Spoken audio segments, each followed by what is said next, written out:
How do you feel? I feel like I'm about to blast off. I feel ready.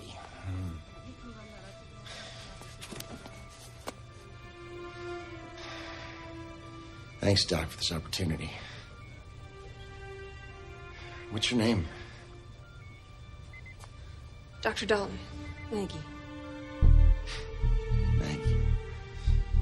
Take good care of me, Maggie.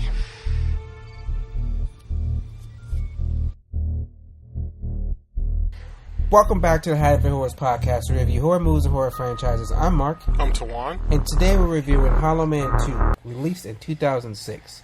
Directed by Claudio Fa, screenplay by Joel S., and story by Gary Scott Thompson. Tawan, can you give the people the plot summary? A government experiment goes wrong, leaving soldier Michael Griffin permanently invisible. When his health starts to deteriorate, he goes after the scientist who ruined his life. Hollow Man 2, I didn't know what to expect when we started this movie, because I've never seen this one. I knew it was direct to video or direct to DVD, so I wasn't expecting some big budget. And if I'm being honest, the CGI and the budget and all of that wasn't an issue with me. The story itself, boring, bad, disjointed. Was this even a horror movie? I wouldn't say it is. Was this a horror movie? It didn't feel. It didn't feel like one. It just felt like some sci-fi action that had no hint of horror. It was action packed from the moment it started. No suspense, none of that. And I don't know. It just doesn't feel like a sequel. It definitely doesn't give off sequel until, information that we find out later that it is still connected to what happened in the first one. But it definitely gives off a tone shift and not in a really good way, which, if done differently, it definitely could have. But since this was direct to DVD, we kind of already felt like we weren't gonna really get anything too special out of this one, regardless of what was happening on screen. Just because it was that, we all know that back then, if the movie straight to DVD, 9 times out of 10, it's a straight, some movies that go straight to streaming these days. You either go get something moderately good, or most of the time it's going to be something probably bad. And that's kind of what I feel like we got here. And some elements of it I did like. I liked, I think what I kind of liked overall that worked a bit for me with this movie was things were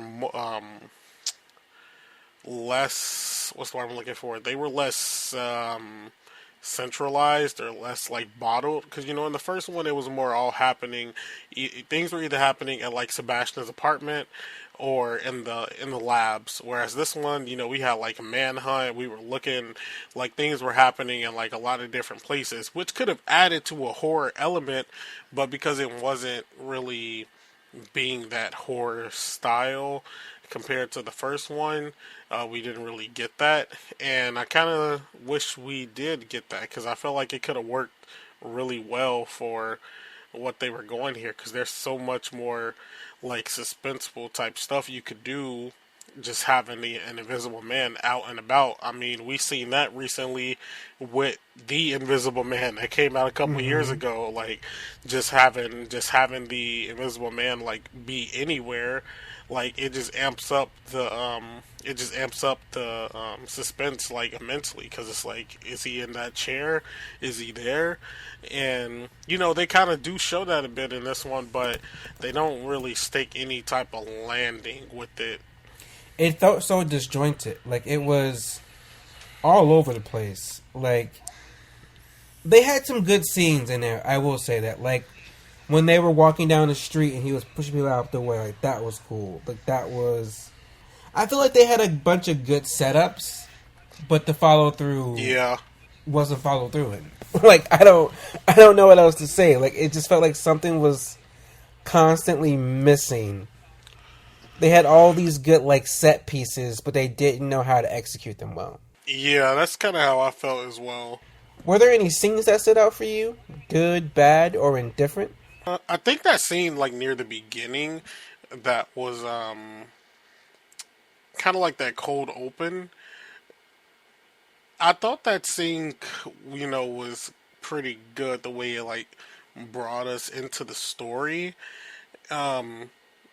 Because I didn't think that it was going to kind of start like that, with us getting the kill and everything like that. And plus, I like just like being a fan of like Scream and stuff. Any movie that does like a cold open, I kind of always love that concept in a movie before we get to the actual story. So that I thought that kind of worked for me, and it wasn't like the most suspenseful thing, but I thought it was going to kind of set the tone for what we were going to be doing throughout this movie, and the way like the Invisible Man was like messing, or well, in this movie, Hollow Man, the way that the Hollow Man was messing with people in public and like in big crowds and stuff, kind of making them look a little bit crazy. I thought that all kind of like that was kind of working for me, and I thought we were going to get a good amount of that throughout most of the movie. But we kind of did, but it just wasn't on. It just wasn't really given like horror or like suspense. In that first scene, I was a little suspenseful because I was like, oh shit, like what's happening, who's Hollow Man, like what are we doing here, why is he like messing with this guy? So all that I thought was pretty interesting, but after that scene there wasn't really that kind of feeling anymore, even when it felt like they were trying to make us like have that same feeling with other scenes. It just didn't really come across the same way for me. Yeah, I agree with you. The cold opening was pretty good. It kind of set me up for like, oh, this is going to be a different kind of movie from than what we saw last week. But it kind of left me with high hopes, given that it kind of set me up for failure. It started on on a somewhat high note that it wasn't able to keep up with, if that makes sense. And I would say a scene that was like not needed for me was the scene with the teenage couple or the college couple or whatever, because like I know it's early 2000s, a mid 2000s horror movie, and they were just like always nudity for no fucking reason. But this literally, the whole scene was pointless. He didn't even kill either of them. He didn't torment either of them. It was just them about to do some, like, yeah, it was weird. Right? And it was. I know the actor who played the college boy. I'm just like, you're in this. I'm like, this movie had to be shot in Canada because there's no way. That's the only reason why he would have been in there. But like, the whole scene was not needed. Like, he could have been outside that entire time. And I would say the final face off between the two of them, I thought that was shot and done pretty well. In fact, the CGI held up pretty. I don't think I was.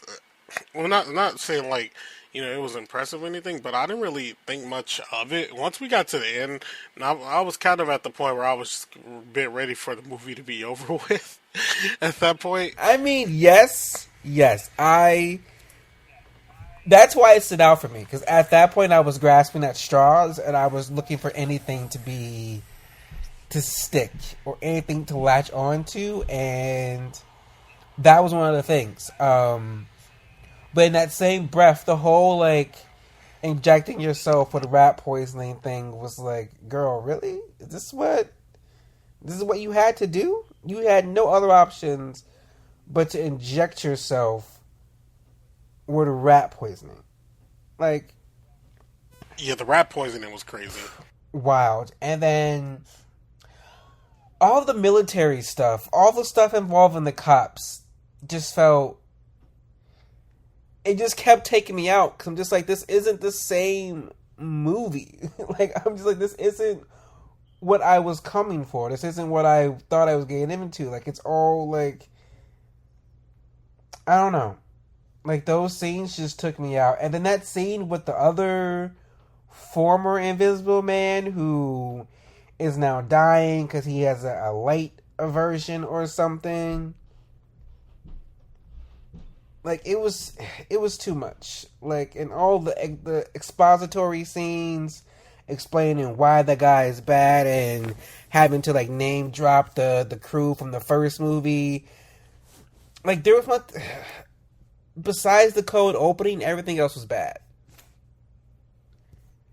And were we supposed to think that the two leads, like, fell in love at the end? I don't know. Like, it kind of felt like it was trying to do something with that, but it wasn't. But we didn't get the chemistry wasn't there. Yeah. Plus, they were boring. They were boring as fuck. Like, the worst leads you could have had. Like, I'm gonna ask you, Mark, because you watch your shows. Are these both actors from, like, TV? Peter Facinelli, yes. Like, now people would know Peter Facinelli from being the Cullen dad from Twilight, but yeah, that's what I know him from. But actually, I don't know if he was on around this time. No, later on, like 2009 from 2015. He was one of the lead actors on Nurse Jackie, which was a hit on Showtime. Okay, I remember that show. Yeah, he was on for like all 7 seasons. He was a hit from that. The female lead, the woman who played Maggie, I can't place her in anything. I don't. I see. I see. I just looked her up. She was one of the, she was in Mad Men. I said Mad Max. You know, she was in Mad Men. That's a show. But only for a show I've never seen. Only for a little bit.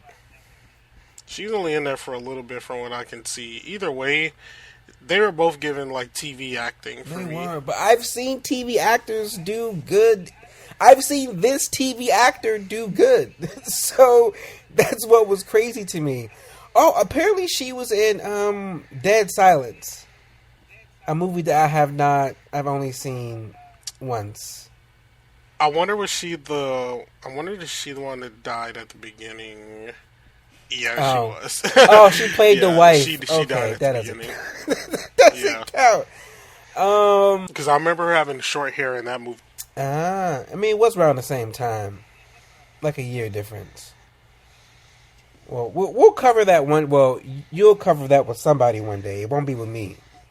So, because I barely made it through the Annabelle movies. Okay, but you did. You did a good job. But yeah, they weren't given, like, the performances weren't strong, and like Christian Slater, like, he was doing okay. They were all doing okay. Actually, everyone was okay except for the 2 leads. Were there any kills that stood out for you? Good or bad or indifferent? Probably a lot of indifferent. Yeah, the only one that really even not like, got me, but was like, okay, that was something, was when he stabbed the one guy in the eye. Because always stuff with like eyes and all that stuff, anything like dealing with that always gets me. So like when that scene happened, I was like, ooh, he about to do it, and then he did. But that was kind of it though, as far as like kills went. Maybe the cold open kill as well, but most things else in this one were fairly tame in my opinion. Yeah, I feel, again, that cold opening kill, great. It was intriguing. It was suspenseful. It gave me something. Everything else, bad. Like the one military guy who just like walked backwards, got hit by a car. Like, bad. The cop, we barely saw that. Bad. We barely saw most of the kills, right? Most of those were like off screen, or like they pulled back a little bit. Yeah, that's true. So like it was the horror it wasn't there was no focus on the horror in this movie. It was more focused on the chase and finding out what's really going on. And I didn't like that. That this is not what I'm here for. Were there any other scenes? I mean, any other kills that stood out for you? Nah, I think besides that cold open, the one where he stabbed, I think it was the general with the like pin in the eye. Those were the only two that kind of stood out for me. Well, let's move on to the characters now. We have like a big robust list of characters this time. So there are a few of them that I've consolidated. The first is the military people, the military operation. I didn't like them. I honestly have not much to say about them. Do you? Not really. I mean, there really isn't much to say about them because they tricked pretty much everybody involved outside of them. They tricked the Mike, who was the one doing the whole thing in the beginning, like getting turned like invisible or hollow, however you want to say it. Like they tricked him in the beginning and didn't give him the um like stabilizer that was kind of needed for all of this in order to um get everything working as intended. So like that was already a fuck up, and then they didn't tell um Maggie either that they were doing that also. And then they tried to turn it on Frank once his partner like got killed. It's like, what are y'all doing? Like they're actually useless. Like they really didn't do anything. Yeah, they really didn't do anything. There are also a lot of like peripheral characters in this movie, like characters who were just there, who didn't really need like the sister. Once we saw the sister, I knew I'm like, oh, she's gonna be like kidnapped or in danger. That's her entire purpose. And I was so mad when I was right. I was so mad to be right, and I was like, oh, that's her entire purpose. She's just here to be, a plot point, which was upsetting. But other characters, let's talk about Maggie. What are your thoughts on Maggie? I don't know if it was like the direction that they were given, like the actress for Maggie, but she felt very like wouldn't like I don't know how to describe it. Like her acting was like very like stiff throughout the movie for me, and I just wasn't like I don't know. She just didn't feel like she fit within all of this. Um, like the actress and the character, like the way that the character in the movie was reacting to a lot of stuff going on, just didn't. It wasn't giving like natural reactions to me.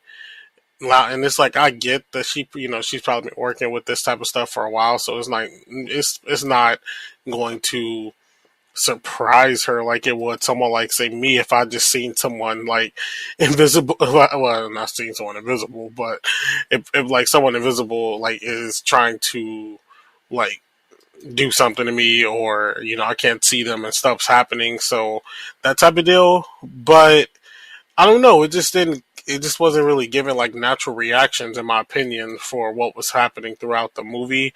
And I also kind of find the decision of what we got towards the end with the whole rat poison thing, that was kind of weird. Also, um, like a weird character choice for her. So I didn't really mess with that. And even though I think in the first, when we were discussing the first movie, we all had kind of like slight qualms about the actress from that one, but I would definitely take her over, Maggie in this one. Yeah, she was kind of dry, wasn't she? She was just Yeah. like very dry, very like it was hard to get behind her. she just needed a job and she knew that this movie wasn't gonna be shit, and so she was just there to get her paycheck and go about her day. That's kind of what it felt like. Like she was 100% phoning it in, and and when you can tell that the person that you're watching isn't 100% committed, it kind of ruins the watch for you. It did it for me. Like I could tell that Yeah, she wasn't there, and that ruined it for and me. neither was I. Right? It's like if you're not invested, then why the hell should I be? So, but what are your thoughts on Frank? Um, I don't think I like Frank as a lead for what we got here. Um, and like I'm not gonna say like he was wooden, like kind of giving like stiff, like dryish performance that I felt that the actress playing Maggie did, but I just don't feel like he fit in this movie really. Now once we got to the parts towards the end where he was invisible, it's kind of crazy to say. I think I liked his character more invisible than when he was physically there for us to see. I don't know why I felt like his character was a little bit He better. had more nuance. Yeah, his character felt a bit better there, and I'm not sure. I'm not sure why that is, but it definitely was. It definitely was there once he was invisible. That I don't know why. Just in my head, I find that to be kind of interesting. But outside of that, he wasn't really. He wasn't really all that for us to kind of follow along the whole time. And I think maybe that's just the problem here. I think maybe just both of them being kind of our leads in a sense, they just weren't really lead worthy. And when we come from like the last movie, especially when we had like, we were talking about how good the cast was in that last movie, like coming from that to what we got in this one, and especially with Kevin Mm-hmm. Bacon being the like the Hollow Man, and we already said like how he already kind of has like that like kind of crazed look a bit, and like the way that he acts, like it came across a bit better than what we got here. These just didn't feel like lead like actual good leads that we had this time Yeah, around for that's kind both of of what. them. Because I feel like as campy as that movie was, the performances somewhat saved it. Like it did a lot. And I just felt like with this one, no one cared. And you could kind of feel that no one cared. And it was just like, this movie is bad. It's like you guys didn't even try. Y'all were just there. And that kind Hmm. of that hurts the enjoyment for me. And I wasn't invested in his character. I was suspecting it was supposed to be some love plot going on, but they didn't have chemistry for me, and I didn't care. You know who also yeah. Yeah, I You agree. want to know who also I didn't care about? Griffin. A huge letdown and like downgrade from what we got with Kevin Bacon. And I have no words. Do you? Yeah, I really don't.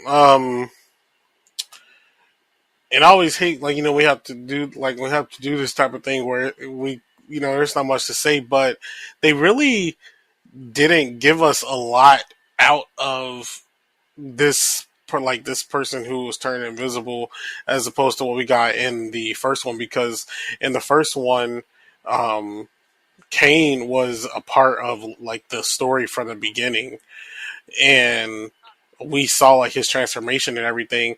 And not saying like we had to go through like that much detail in order for it to work the same way as it did with Kane from the first one, but like the bits and pieces that we got like across the whole movie, it worked to give us something as to like piece together like what happened with Mike, like what happened with Griffin, and where we are now with it. But it wasn't really that much intriguing, which is crazy because a plot about a like ex-military soldier who got injections to become invisible from And who was also already like borderline a sociopath.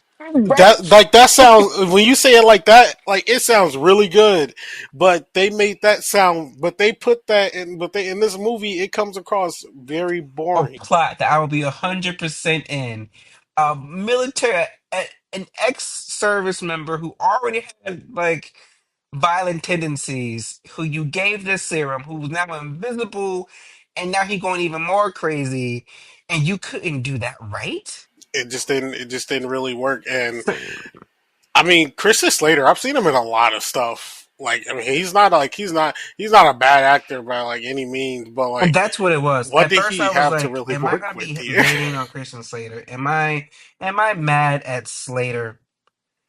And then I realized, no. I'm like, he probably thought he was gonna get in some good shit, and it was gonna be somewhat decent,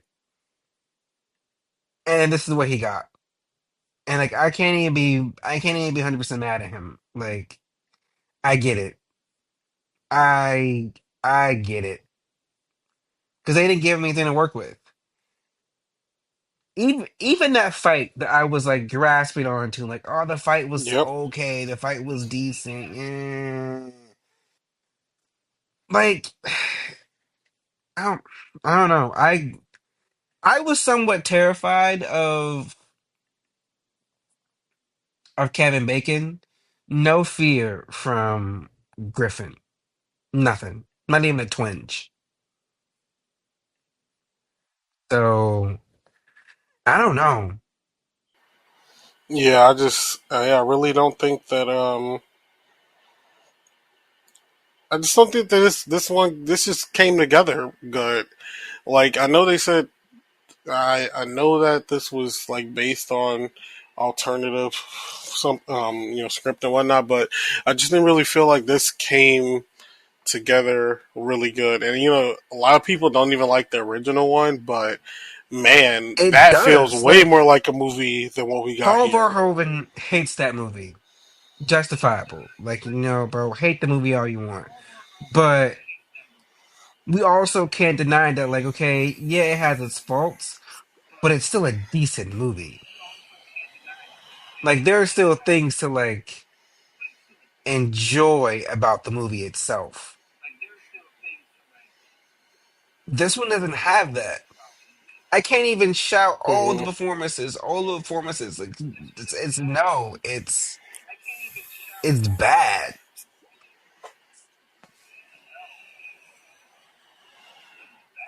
But we've come to the end, but not quite the end because Tuan, can you give the people the behind the scenes info and facts?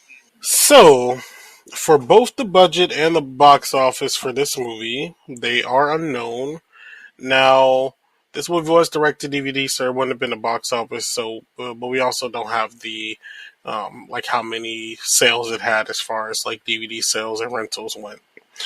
So we're gonna skip along to our interesting facts. This movie script was based on the very first draft of the original Hollow Man movie. During the final battle between the two Hollow Men, Turner kills Griffin with a shovel/spade. In the H.G. Wells novel The Invisible Man, Griffin is beaten to death with a shovel and a bunch of other objects. The character's name, Michael Griffin, is a direct reference to the character of Griffin from H.G. Wells's 1897 serial novel, The Invisible Man. In Wells' story, Griffin was driven insane by his invisibility, much like the character in the movie. The production faced challenges in creating convincing special effects on a limited budget, leading to the use of both practical effects and digital techniques to depict invisibility. The flashback scene in which Kristen Slater is becoming invisible reuses footage from the original movie. Some critics' reactions: the film currently sits at a 17% on Rotten Tomatoes, and we have a couple of IMDb reviews as well. Um, first one states, I have to say it's a totally different movie from Hollow Man 2000, which isn't a bad thing, but the story could have been made better. My opinion is that that it would have been better to continue the first characters and Sebastian Kane to survive and look for revenge, but that's just my opinion. Because they have already made a connection with the characters from the first film, it could continue. The story seems short to me. It could have been better. The ending is not fantastic, but it's decent. They rated it a 5 out of 10. Another user says, Hollow Man 2 is not at all what I expected it to be. I thought that they would continue with the cast from the 2000s Hollow Man. I decided to buy the second movie because I love the first one so much, and also because Christian Slater was in it. Anyways, it's basically like the first movie, but boring. I recommend not watching this one and to just watch the first one. Well, do we agree or disagree? Twan, do we pass? Do we cash or pass Hollow Man 2? Yeah, I'll definitely be passing a Hollow Man 2. This is one of those movies that when we were talking about the first one, I really had no idea that there was a sequel, and we could keep it that way after seeing this one. This will be one of those things that I won't ever probably think about again after we, upload this.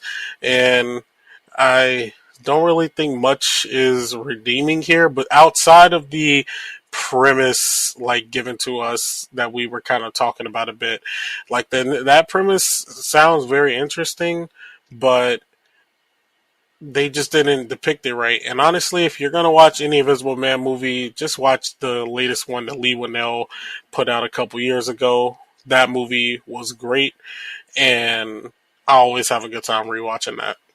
And I'll go a step further. If you want to watch a good Invisible Man movie, even the original one from the fucking 30s and 40s is better than this. At least they had a cohesive story that made sense. Like, this is a pass for me because it's just not good. Like, I just don't understand. Because, like you said, Tawan, like, the story was there. The story was there. They just didn't do anything with it. And they squandered potential. And I just don't understand what happened and why it couldn't be executed properly. Like, I don't understand what went wrong. I don't get it. So this is a pass for me. And if I never have to see this movie again, I will be okay with that. This is Me too. this is a one and done for me. This is a one and done for me. So it's a pass. But with this, we are done with our individual horror movie reviews, and we're hopping back into a franchise. And we haven't done a good like slasher franchise in a long time, actually. I don't think we've done a slasher franchise since Freddy. So we're hopping back Mm. in, and we're hopping back in with another classic. We're hopping in with Sleepaway Camp. Have you seen any of the Sleepaway Camps? I've only seen the first one. Well, the first one's good, and I should also say that the other ones have their charm. They have their place, but I won't spoil anything. Hope you guys join us as we kick off our next big franchise review.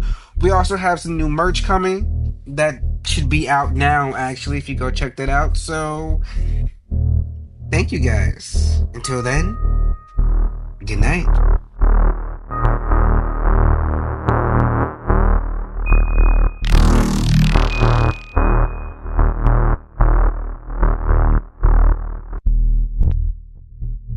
If you like this episode, please check out the Haddonfield Horror podcast from big series like Friday the 13th, Halloween, and Saw, or our one-off reviews like The Blackening and Hereditary. You can follow Haddonfield Horrors on Instagram and TikTok, where the hosts post updates and mini-reviews. Full episodes are available on several podcasting platforms and YouTube. If you're listening to us on YouTube, please like and subscribe. The Haddonfield Horror podcast is produced by Mark Smart, Maria Perez, Swan Griffin, and Elian Cordova.